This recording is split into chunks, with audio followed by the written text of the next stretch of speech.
Welcome to whistle.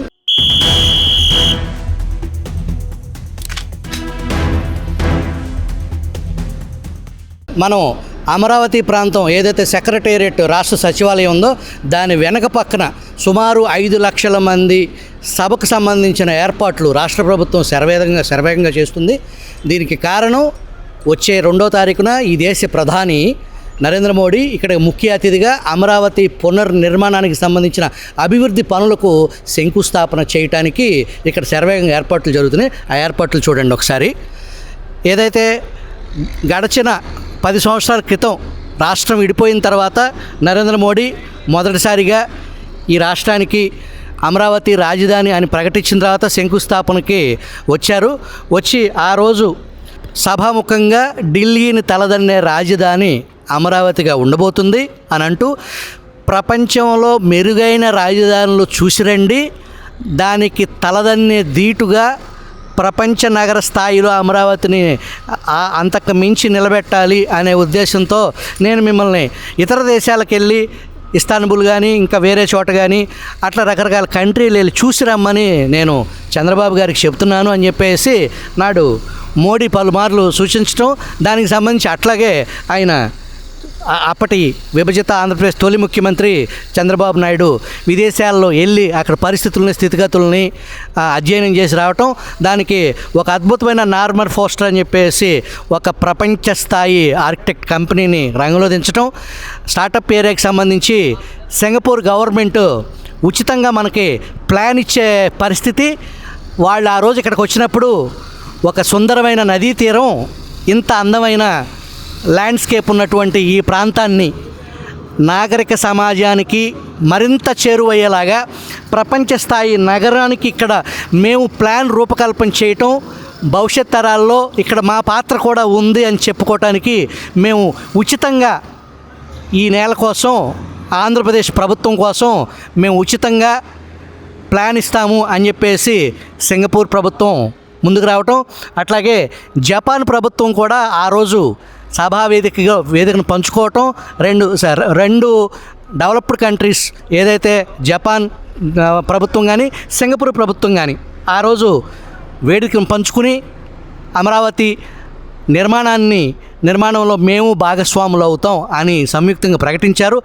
ఆ తర్వాత జరిగిన రాజకీయ పరిణామాలు, రాష్ట్రంలో ఏర్పడిన రాజకీయ అనిశ్చితి, కేంద్రం నుంచి తెలుగుదేశం పార్టీ బయటికి రావటం, జగన్మోహన్ రెడ్డి రాజకీయంగా యాక్టివ్ అవటం, ఆయన రాజకీయ చతురత, అప్పటి A2 ఇప్పటికీ A2 కేసుల పరంగా, కానీ ఆయన పార్టీలో కూడా వైసీపీ పార్టీలో కూడా A2గా ఉండేవారు. ఆయన PMOలో తచ్చాడటం, రహస్య స్నేహాన్ని ఇప్పటికీ కొనసాగిస్తూనే ఉన్నారు అనే ఆరోపణలు ఇప్పటికీ బలంగానే వినిపిస్తున్నాయి. అయితే మళ్ళీ అమరావతికి మోడీ ఎందుకు వస్తున్నారు అనే దానికి సంబంధించి చెల్లికి మళ్ళీ పెళ్ళి అనే విమర్శలు కూడా వినిపిస్తున్నాయి. ఈ నేపథ్యంలో అమరావతి పట్టాలెక్కాలన్నా, అమరావతి పునర్నిర్మాణం శరవేగంగా సాగాలన్నా అది ప్రధానమంత్రి స్వయంగా ఇక్కడికి వచ్చి ఇక్కడ వాస్తవ పరిస్థితిని, ఈ 5 సంవత్సరాల విధ్వంసకర పరిస్థితిని ఆయన కళ్ళారా చూపించి ఆయన మనసు గెలుచుకుని తద్వారా ఈ రాష్ట్రానికి సంబంధించి అమరావతి పునర్నిర్మాణానికి సంబంధించి ఏదైనా బెనిఫిట్ పొందేదానికి సంబంధించి ముఖ్యమంత్రి ప్రధానిని అంత ఆషామాషిగా ఆహ్వానించట్లేదు. ఒక ప్రణాళికలో భాగంగానే అమరావతిని పట్టాలెక్కించడానికి ప్రణాళికలో భాగంగానే మోడీని ఇక్కడికి పిలుస్తున్నారని తెలుస్తుంది. ప్రధాని మోడీ సంబంధించి పర్యటన పూర్తి షెడ్యూల్ కూడా విడుదలైంది. దాదాపు 5 లక్షల మంది హాజరవుతారని అంచనా. మోడీ రోడ్ షోలో పాల్గొని ప్రజలను ఉద్దేశించి ప్రసంగిస్తారు. ఈ పర్యటన రాష్ట్ర రాజకీయాల్లో ఎలాంటి మార్పు తెస్తుందో అనేది కూడా రాజకీయ వర్గాల్లో ఒక రకమైన ఆసక్తిని రేకిస్తుంది. ప్రధాని టూరు ఏదైతే మే 2 రాష్ట్ర రాజధాని అమరావతిలో ఆ పునర్నిర్మాణ పనుల్ని ప్రారంభించేదానికి సంబంధించి బహిరంగ సభ ఏర్పాట్లు అయితే శరవేగంగా జరుగుతున్నాయి. ఈ సభకు దాదాపు 5 లక్షల మంది వస్తారని అంచనా. ప్రధాని మోడీ మే 2న మధ్యాహ్నం 3 గంటలకి గన్నవరం ఎయిర్పోర్టుకు చేరుకుంటారు. ఆ మేరకు ప్రధానమంత్రి మోడీ అమరావతి పర్యటనకు సంబంధించిన షెడ్యూల్ కూడా విడుదలైంది.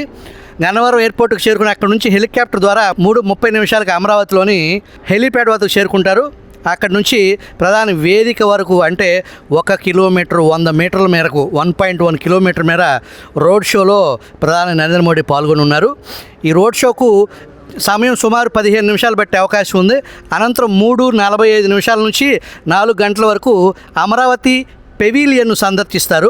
ఆ పెవిలియన్లో అమరావతి చరిత్రకు సంబంధించిన గతంలో డాక్టర్ ఈమని శివనాగిరెడ్డి పురావస్తు శాస్త్రవేత్త, బౌద్ధ సాహితీవేత్త, స్థపతి అయినటువంటి డాక్టర్ ఈమని శివనాగిరెడ్డి గతంలో అమరావతి చరిత్రని మోడీకి వివరించారు.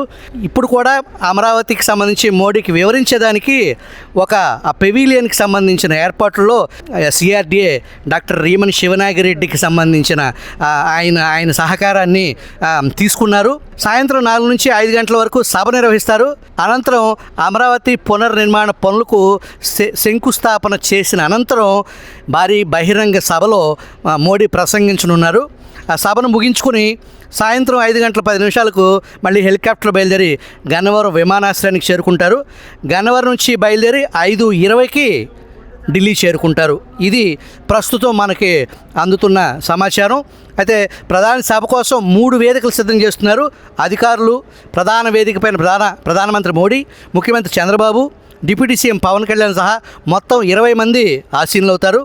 మిగతా వీవీఐపీల కోసం మరో వేదిక ఏర్పాటు చేసి దాని మీద 100 మంది ఉంటారు. ప్రధాని సభకు రాష్ట్రం నలుమూల నుంచి దాదాపు 5 లక్షల మంది ప్రజలు వస్తారని అంచనా వేస్తున్నారు. ప్రజల రాకపోకల కోసం 8 రోడ్లను 11 పార్కింగ్ స్థలాలను ఏర్పాటు చేస్తున్నారని మనకి తెలుస్తుంది.